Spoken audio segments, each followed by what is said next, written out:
नमस्कार दोस्तों, स्वागत है आपका दिन और आपके साथ मैं हूं आशिमा त्यागी। दोस्तों, अंतरराष्ट्रीय मीडिया में जब भारत की गृह मंत्री का नाम ट्रांसनेशनल रिप्रेशन जैसे शब्दों के साथ लिया जाने लगे तो सवाल सिर्फ किसी एक व्यक्ति का नहीं रह जाता है। सवाल भारत की छवि का हो जाता है, उसकी विदेश नीति, उसकी लोकतांत्रिक साख का बन जाता है। और जब ये तमाम चीजें जुड़ी होती है, अमेरिका में दर्ज एक केस और एफबीआई के बयान ने यही जो बहस है वो छेड़ दी है। दोस्तों, एफबीआई के असिस्टेंट डायरेक्टर जेम्स बर्नाकल ने यह कहा है कि एजेंसी विदेशी दुश्मनों से अमेरिकी नागरिकों की संवैधानिक अभिव्यक्ति की रक्षा करेगी। एक अन्य अधिकारी की बात करें तो उन्होंने इसे ट्रांसनेशनल रिप्रेशन का मामला बताया, यानी किसी दूसरे देश की सरकार की तरफ से विदेश में रह रहे आलोचकों को चुप कराने की कोशिश। आखिर ये जो मुद्दा है वो क्यों चर्चा का विषय है?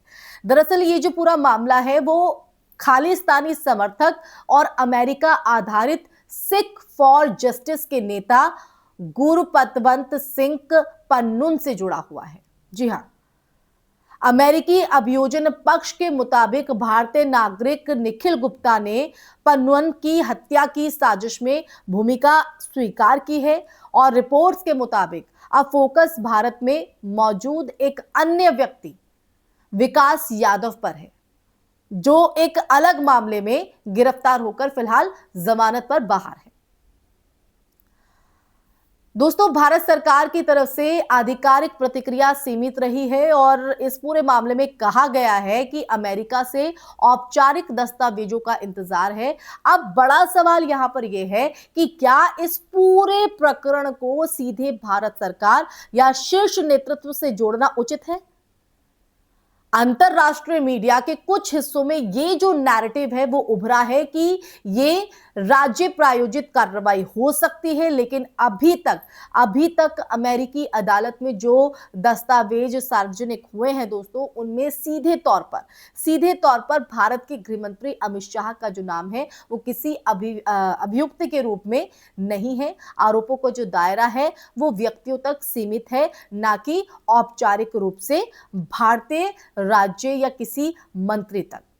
ऐसे में अंडरवर्ल्ड डॉन जैसे शब्दों का जो इस्तेमाल है वो राजनीतिक बयानबाजी तो हो सकता है, बिल्कुल हो सकता है, पर न्यायिक रूप से स्थापित तथ्य नहीं। फिर भी दोस्तों, ये जो पूरा मामला है वो हल्का नहीं है। पिछले साल कनाडा में अगर हम बात करें तो हरदीप सिंह निज्जर की हत्या के बाद कनाडा और भारत के रिश्तों में भारी जो तनाव है वो आया था। कनाडा के प्रधानमंत्री जस्टिन ट्रूडो ने, जी हां, ट्रूडो ने संसद में भारत पर गंभीर आरोप लगाए थे। भारत ने इन आरोपों को बेतुका और राजनीतिक बताया। अब अमेरिका में पन्नून केस ने इस बहस को और भी व्यापक बना दिया है। दोस्तों, अगर पश्चिमी देशों में यह धारणा बनती है कि भारत अपने आलोचकों को विदेश में भी निशाना बनाता है, तो यह भारत अमेरिका रणनीतिक साझेदारी पर असर डाल सकता है, बहुत गहरा असर डाल सकता है। दोस्तों, भारत का आधिकारिक रुख यह रहा है कि पन्नून जैसे लोग भारत की संप्रभुता और अखंडता के जो खिलाफ है वो काम करते हैं। दोस्तों, सिख फॉर जस्टिस को भारत ने आतंकी संगठन घोषित कर रखा है और पन्नून पर भारत में कई केस दर्ज हैं, कई केस। भारत की सुरक्षा एजेंसियों के लिए वो वांछित व्यक्ति है, लेकिन अंतरराष्ट्रीय कानून और कूटनीति का सिद्धांत ये कहता है कि ये किसी भी देश की कार्रवाई उसकी सीमाओं के भीतर वैध हो सकती है, पर दूसरे देश की धरती पर गुप्त ऑपरेशन गंभीर कूटनीतिक संकट खड़ा कर सकता है। दोस्तों, एफबीआई की तरफ से इस्तेमाल किया गया जो शब्द है ट्रांसनेशनल रिप्रेशन, हाल ही के सालों में चाइना, रूस, ईरान जैसे देशों के संदर्भ में भी कहीं ना कहीं इस्तेमाल हुआ है। जब भारत का नाम उसी फ्रेम में लिया जाता है या सेट किया जाता है तो यह भारत की लोकतांत्रिक छवि के लिए एक चुनौती बनता है। दोस्तों, भारत खुद को दुनिया का सबसे बड़ा लोकतंत्र कहता है, जहां असहमति लोकतांत्रिक प्रक्रिया का हिस्सा है। अगर विदेशों में रहने वाले आलोचकों की सुरक्षा को लेकर सवाल उठते हैं तो यह उस दावे को कमजोर करता है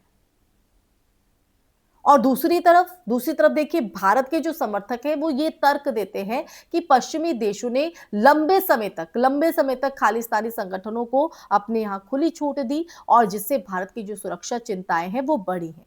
उनका ये कहना है कि जब राष्ट्रीय सुरक्षा दांव पर हो तो जो सरकारें हैं वो कठोर कदम उठाती हैं। लेकिन यहां मूल प्रश्न ये है कि क्या ऐसे कदम अंतरराष्ट्रीय कानून और द्विपक्षीय संबंधों की कीमत पर उठाए जा सकते हैं? इस पूरे विवाद में देखिए दोस्तों, इस पूरे विवाद में अभी कई तथ्य अदालत की प्रक्रिया में स्पष्ट होंगे। निखिल गुप्ता की स्वीकारोक्ति, अमेरिकी अदालत के दस्तावेज और भारत सरकार की संभावित जांच, इन सब के बाद ही जो तस्वीर है वो साफ होगी। फिलहाल जो स्पष्ट है वो ये है कि मामला सिर्फ एक व्यक्ति या एक संगठन का नहीं रहा। ये भारत की विदेश नीति, उसकी खुफिया रणनीति और उसकी वैश्विक साख से जुड़ गया है। तो दोस्तों, आप समझ रहे हैं कि क्यों ये चर्चा जरूरी हो गई थी। तो अंत में आप लोगों से यही कि किसी भी लोकतंत्र की असली ताकत उसकी संस्थाओं की पारदर्शिता और उसकी जवाबदेही में होती है। अगर आरोप झूठे हैं तो उन्हें तथ्यों और जांच के जरिए खारिज किया जाना चाहिए, और अगर कहीं कोई अति हुई है तो उसका भी जो निष्पक्ष परीक्षण है वो होना चाहिए। अंतरराष्ट्रीय मंच पर सम्मान वही देश पाता है दोस्तों जो कानून के शासन को सबसे ऊपर रखता है, चाहे वो अपने आलोचकों के मामले में भी क्यों ना हो। तो दोस्तों, पूरा सच देश लाइव ने आपके सामने रखा है और बताया कि आखिर क्यों ये सीधा हमसे जुड़ा हुआ है, देश की साख से जुड़ा हुआ है। तो अब फैसला आपके हाथों में है कि आप इसको किस नजर से देखते हैं। कमेंट सेक्शन में कमेंट करके जरूर बताइएगा। इसी के साथ हमारे चैनल को सब्सक्राइब भी कीजिएगा। फिर हाजिर होंगी ऐसा ही सच का संवाद लेकर। तब तक के लिए अपना ख्याल रखिए। जय हिंद, जय भारत, नमस्कार।